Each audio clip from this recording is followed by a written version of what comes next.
ప్రియమైన స్నేహితులారా, మిమ్మల్ని చూడడం చాలా సంతోషం. And together we're going to rejoice at the blessing of God today. ఈ రోజు దేవుడు అనుగ్రహించబోయే ఆశీర్వాదాలు తీసుకొని మనం కలిసి సంతోషించుదాం. Let's see what the Lord is promising from Jeremiah 31:14.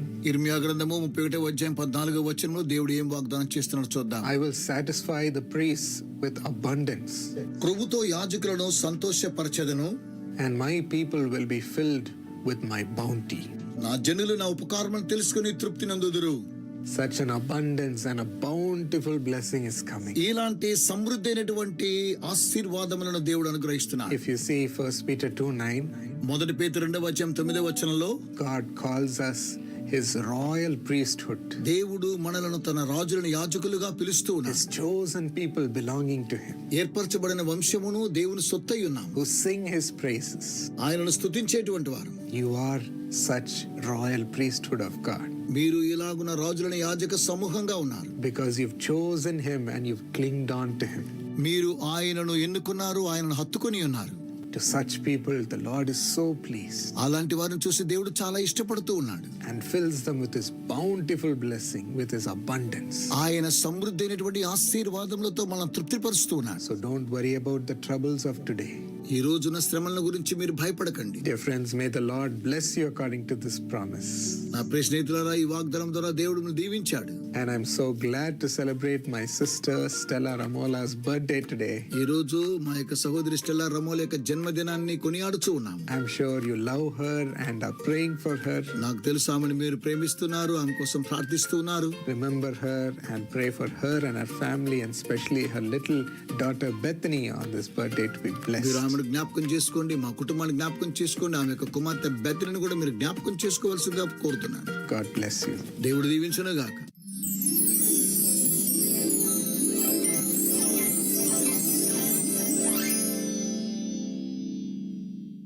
We shall turn to the book of Isaiah 42 and verse 3. యెషయా గ్రంథము 42వ అధ్యాయము 3వ వచనం వైపు మన యొక్క బైబిల్ గ్రంథాలు తీద్దాం.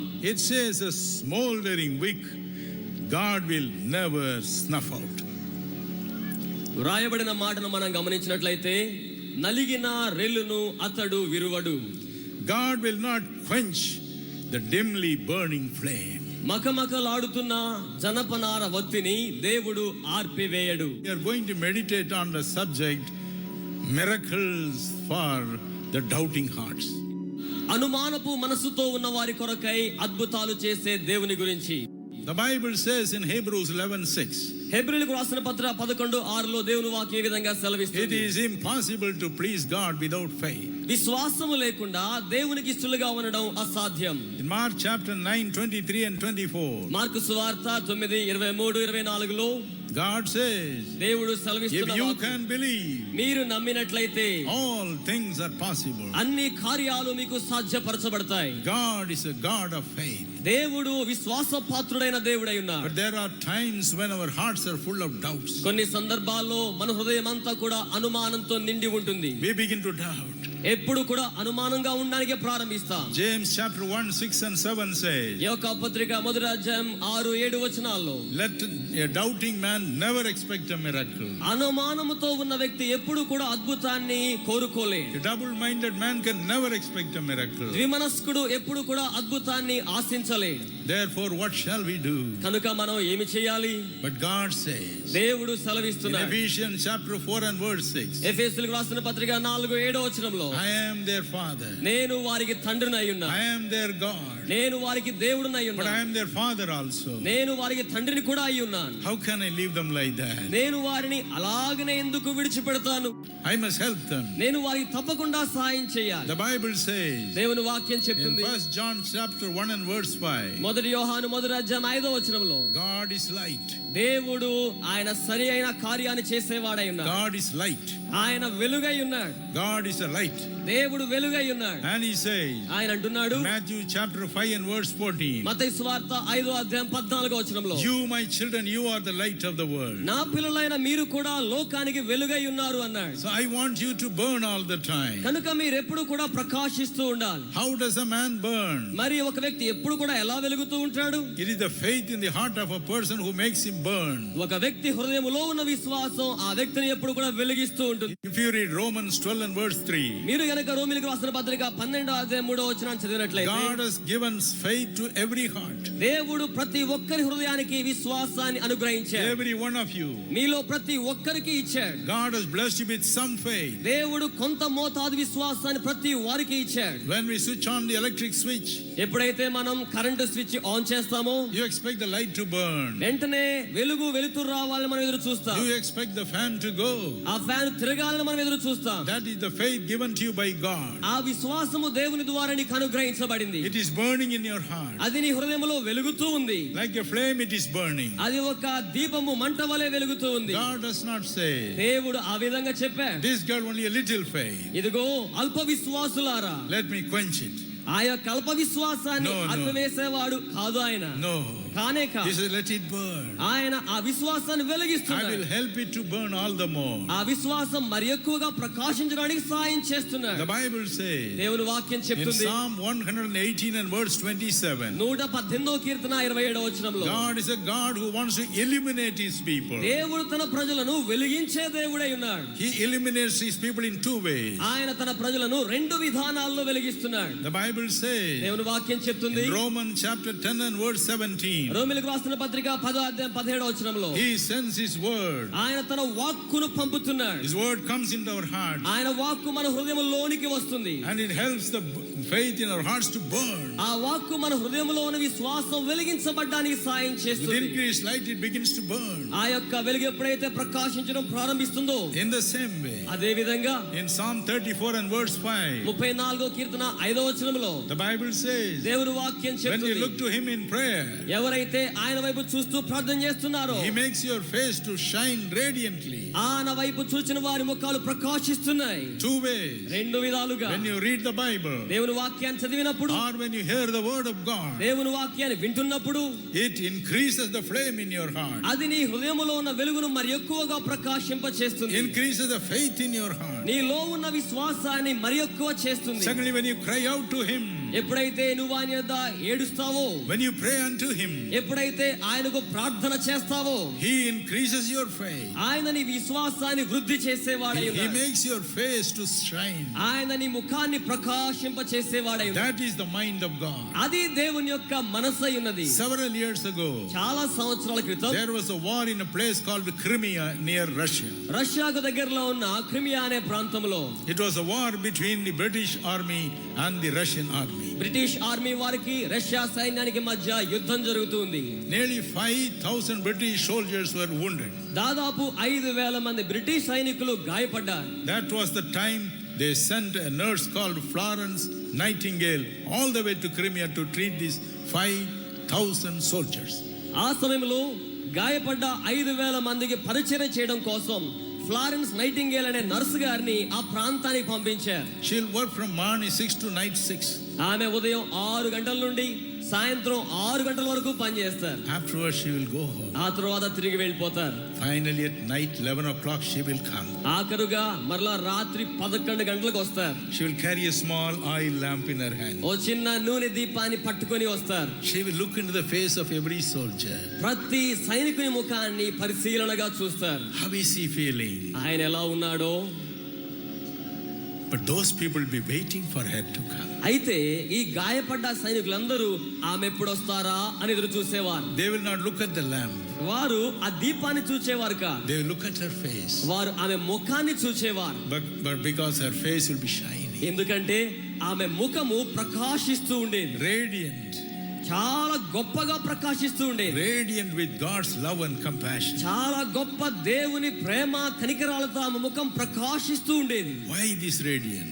ఎందుకు ఈ ప్రకాశం ఆమె ముఖంలో ఉంది? After 6 o'clock in the evening she will go home to her room. సాయంకాలం 6 గంటలకు పని ముగించుకొని తన గదికి వెళ్ళగానే Kneel down and pray. ఆమె మోకరించి ప్రార్థన Lord, చేసేది. I have done my best for these people. ప్రభువా, ఈ ప్రజల కొరకై నా చేతనైనంత మట్టుకు నేను Now చేశాను. you heal them. కానీ నీవు వారిని స్వస్థపరచాలి. You comfort them. మీరు వారిని ఆదరించాలి. Therefore, when she would come back, కనుక ఆమె తిరిగి వచ్చినప్పుడు God would have made her face to shine. దేవుడు ఆమె ముఖాన్ని అంత ప్రకాశవంతంగా చేసి ఉన్నాడు. Oh, my precious brothers and sisters. నా ప్రియమైన సహోదర సహోదరులారా, When you have God with you, దేవుడు నీతో కూడా ఉన్నప్పుడు, when He comes to you, ఆయన నీ యొద్దకు వచ్చినప్పుడు He will make your face to shine. ఆయన నీ ముఖాన్ని ప్రకాశవంతంగా చేస్తాడు. He will put faith in your heart. ఆయన నీ హృదయంలో విశ్వాసాన్ని ఉంచుతాడు. Right now He is with us. ఆయన ఇప్పుడు మనతో కూడా ఉన్నాడు. In Matthew 18 and verse 20, మత్తయి సువార్త 18వ అధ్యాయం 20వ వచనంలో, He said, where 2 or 3 gather in my name, ఆయన అన్నాడు కదా, ఎక్కడ ఇద్దరు లేక ముగ్గురు నా నామం పేరిట చేరి ఉంటారో I shall be in your midst. నేను వారి మధ్యలో ఉంటాను అన్నాడు. He is in your midst. ఆయన మన మధ్యలో ఉన్నాడు. He is injecting faith in your heart. ఆయన నీ హృదయంలోనికి విశ్వాసాన్ని పంపిస్తూ ఉన్నాడు. Your face will shine. నీ ముఖము ప్రకాశిస్తుంది. Hallelujah. Hallelujah. Everyone is going to be blessed ఈ tonight. రాత్రి ప్రతి ఒక్కరు కూడా దీవించబడబోతున్నారు. Let us see now. ఇప్పుడు మనం చూద్దాం, What are the things that block our faith? మన యొక్క విశ్వాసాన్ని క్రిందకు దించివేసే విషయాలు ఏమిటో The Bible says దేవుని వాక్యం చెప్తుంది. in Proverbs 12:25, సామెతల గ్రంథము 12:25లో, oh, the anxiety in a man's heart brings depression. మనిషి హృదయములో ఉన్న ఆతురత మనిషికి ఒత్తిడి కలుగజేస్తుంది. Matthew 6:25 and 31, మత్తయి సువార్త 6:25-31లో కూడా, what shall I eat? నేనేం తినాలి, What shall I drink? నేనేమి పానం చేయాలి, What shall I be clothed withal? నేను ఏ విధమైన వస్త్రాలు ధరించుకోవాలి. Every day worry. ప్రతిరోజు విచారం. Secondly, అకస్మాత్తుగా in Proverbs 14:10, సామెతల గ్రంథము 14:10 the bitterness in a man's heart is known only to him.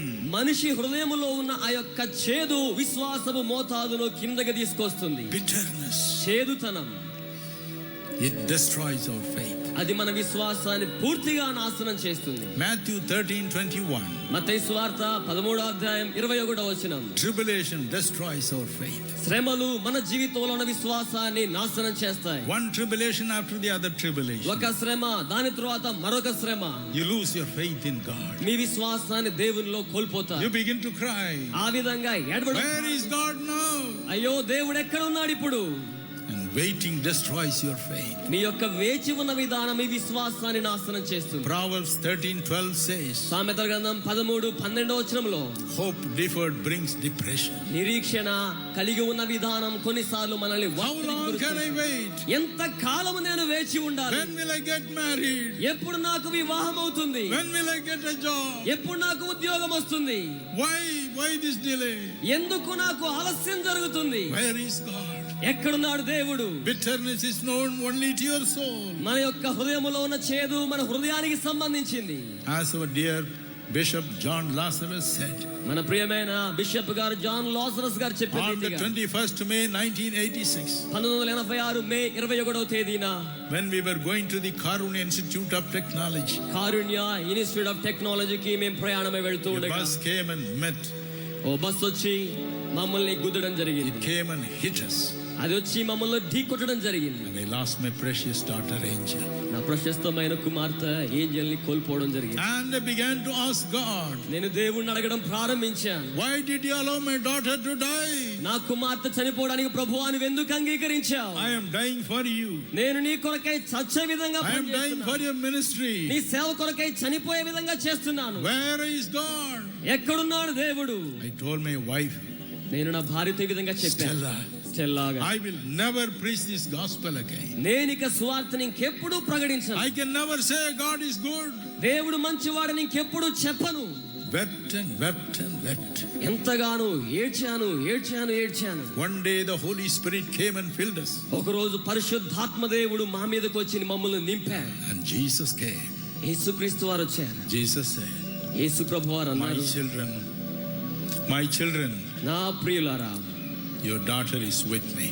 మీ కుమార్తె నాతో కూడా ఉంది. But in heaven, అయితే పరలోకంలో ఉంది. I have told my angels, నేను నా యొక్క దూతలకు and సెలవిచ్చాను. I have told the devil himself, నేను వారికి జాగ్రత్త తీసుకోమని that in చెప్పాను. spite of this tragedy, you will still preach my gospel. ఈ విషాదం ఉన్నప్పటికీ ఇంకనూ నా సువార్తను ప్రకటిస్తారు. Are you going to make me put my head down in shame? నా యొక్క తల దించుకునే విధంగా అవమానకరంగా చేస్తారా. We shouted back, మేము మరలా తిరిగి Lord, we will never allow that to happen to you. ప్రభువా ఆ విధంగా సేవ విషయంలో ఎప్పుడు మేము జరగనివ్వము. He lifted us up. ఆయన మమ్మల్ని పైకెత్తాడు. His grace lifted us up. ఆయన కృప మమ్మల్ని పైకి లేవనెత్తింది. That is why we are here. కనుకనే మేమిప్పుడు మీ మధ్యలో ఉన్నాం. On the 10th January 1990, 1990 సంవత్సరం జనవరి 10వ తేదీన my heart stopped for 1.5 hours. దాదాపు గంటన్నర పాటు నా గుండె స్పందించడం ఆగిపోయింది. And the doctor said he is dead. ఆయన చనిపోయారు అని డాక్టర్లు చెప్పేశారు. Several pastors cried out for me. చాలా మంది దేవుని సేవకులు నా కోసం రోదించారు. And my heart began to beat again. మరలా నా గుండె స్పందించడం కొట్టుకోవడం ప్రారంభించింది. There was a big operation for 14 hours. దాదాపు 15 గంటల పాటు పెద్ద ఆపరేషన్ నాకు చేయడం జరిగింది. And the doctor came out. Doctor గారు బయటకు వచ్చి He told my son Paul, ఆయన నా కుమారుడు పాల్తో ఈ విధంగా చెప్పారు. Paul, we have done our best. మేమెంత వరకు చేయగలమో అంతవరకు చేశాము. But your father's heart is trying to stop again. అయితే మీ నాన్నగారి గుండె మరలా ఆగిపోవడానికి ప్రయత్నం చేస్తుంది అన్నారు. We don't know what to do. ఏం జరుగుతుందో మాకు తెలియదయ్యా అన్నారు.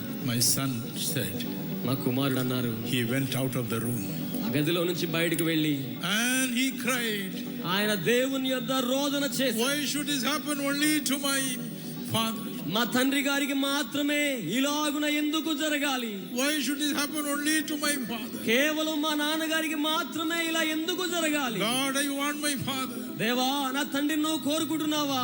He cried openly in the corridors of the hospital. ఆయన హాస్పిటల్ కారిడార్ లో బహిరంగంగా నుంచుని రోదించి ప్రార్థన చేశారు. I came out. నేను మరలా బయటకు వచ్చాను. After 70 days, I was discharged. 17 రోజుల తర్వాత నేను హాస్పిటల్ నుండి బయటికి రావడం జరిగింది. But below my hip, I could not walk. అయితే అంతకంటే మించిన దూరం నేను నడవలేకపోతున్నా. I was carried out of my room. నేను నా గదిలో నుంచి చేతులతో పట్టబడి బయటకు And I తీసుకురాబడ్డాను. cried to God for 6 months. నేను 6 నెలల పాటు దేవుని యొద్ద రోదన చేశాను. Lord, I'm a burden unto myself. ప్రభువా, నాలో నేనే దహించబడి వేయబడుతున్నా. Why did you make me like this? ఎందుకు నన్ను ఈ విధంగా చేశారు? I cried and cried. నేను ఎంతగానో ఏడ్చాను. Slowly my strength came. నెమ్మదిగా నాకు మరలా బలం కలిగింది. 14 years I have prayed for my full healing. పూర్తిగా నేను స్వస్థపడాలని 14 సంవత్సరాలు ప్రార్థన చేశాను. Not one day. ఒక్క రోజు కాదు, 14 years I have prayed. 14 సంవత్సరాలు ప్రార్థన చేశాను. And from last week, గత వారములో in a mysterious way, మహాద్భుతమైన రీతిలో God has started touching my feet. 14 సంవత్సరాల తర్వాత ఆఖరి వారంలో ప్రభు నా పాదాలను తాగడం ప్రారంభించాడు. Slowly strength is coming back. నెమ్మదిగా బలం రావడం ప్రారంభమైంది. I know I'll be 100% well pretty soon. నేను పూర్తిగా 100% పాళ్ళు స్వస్థపడతానని నాకు తెలుసు. Oh, let us cry to him. కనుక మనమందరం కలిసి దేవుని యొద్ద రోదన చేద్దాం. Bitterness destroys our faith, మన హృదయములో ఉన్న చేదు మన విశ్వాసాన్ని పూర్తిగా పాడు చేస్తుంది. but the grace of God sustains us. అయితే దేవుని కృప మనల్ని స్థిరపరుస్తుంది. In 2 Corinthians chapter 12 and verse 9, 2 కొరింథీ పత్రిక 11వ అధ్యాయం 9వ వచనములో God has said, దేవుడు సెలవిచ్చాడు, my grace is sufficient for you. నా కృప నీకు చాలును అన్నాడు. In your weakness my strength shall be perfected. నీ బలహీనతలలో నా కృప నీకు సంపూర్ణంగా అందుతుంది. My precious brothers and sisters, నా ప్రశస్తమైన సహోదరులారా సహోదరీలారా, bitterness destroys our faith. హృదయములో ఉన్న చేదు మన విశ్వాసాన్ని నాశనం చేస్తుంది. Not for long. ఎంతో కాలం కాదు, Not for long. ఎంతో కాలం కాదు. When we gather like this, మనం ఎప్పుడైతే ఇలాంటి సభల్లో కలుసుకుంటామో, when the master comes, ఎప్పుడైతే ప్రభు మన మధ్యకు వస్తారో, he kindles our faith through his word. ఆయన తన వాక్కు ద్వారా మన విశ్వాసపు దీపాన్ని మరలా And when- ప్రకాశించే విధంగా వెలిగిస్తారు. When we cry to him, ఆయన ఎదుట మనం ఏడ్చినప్పుడు his face shines upon us ఆయన యొక్క ముఖము మన మీద ప్రకాశిస్తుంది. and it begins to radiate. ఎప్పుడు మన ముఖం మరలా ప్రకాశించడం మొదలు- Your Let's cling on closely to the hand of God. దేవుని యొక్క హస్తములకు మిమ్మల్ని మీరు సమర్పించుకోండి. Loving Lord, ప్రేమగలిగిన తండ్రి, I'm lonely today. నేను ఈ రోజు ఒంటరిగా ఉన్నాను. I'm depressed today. నేను ఒత్తిడికి లోనవుతున్నాను. I don't see a way to rise up in my life, నా Lord. జీవితంలో పైకి రాలేకపోతూ ఉన్నాను తండ్రి. Listen to your child's prayer like this. మీ పిల్లల యొక్క ప్రార్థన మీరు వినండి ప్రభువా. They're clinging on to you for their hope. వారు నిరీక్షణ కలిగి మిమ్మల్ని హత్తుకొని ఉన్నారు. They have chosen you, Lord, దేవా, వారు మిమ్మల్ని ఎన్నుకొని ఉన్నారు. because you have chosen and dragged them to you. వారిని మీరు ఏర్పరచుకొని వారిని మీ వద్దకు లాక్కున్నారు కాబట్టి Honor their commitment to you. వారి సమర్పణను మీరు ఘనపరచండి. Right now, love them and bless them, Lord. తండ్రి, ఇప్పుడే వారిని ప్రేమించి వారిని దీవించండి. You've spoken that you will fill us with abundance, సమృద్ధి కలిగి వారిని ఆశీర్వదిస్తానని వారితో మాట్లాడావు. with your bountiful blessing. సమృద్ధి అయినటువంటి ఆశీర్వాదాలు Let that reward come upon them. వారికి బహుమానం వచ్చును గాక. Let it overflow in their life. తండ్రి, వారి జీవితంలో పొంగి ప్రవహించును గాక. Lord, unexpected showers of blessing come in search of them. ప్రభువా, తెలియనటువంటి ఆశీర్వాదములు వారి మీద కుమ్మరించబడును గాక. Let their days of trouble end today. వారి శ్రమ దినములు ఇంతటితో ముగించబడును గాక. We glorify you, Lord. మిమ్మల్ని మహింపరుస్తున్నాను తండ్రి, In Jesus' name. యేసు నామమున. Amen. Amen. God bless you. దేవుడు దీవించును గాక. Precious K. Neeraj, happy birthday. Have a wonderful, blessed year. మాకు అమూల్యమైనటువంటి నీరజ్ జన్మదినాన్ని జరుపుకొనుచున్న మీకు అద్భుతమైన ఆశీర్వాదకరమైనటువంటి జన్మదిన శుభాకాంక్షలు తెలియచేస్తున్నాం. Divine grace be upon you as God fights your battle according to Exodus 14:14.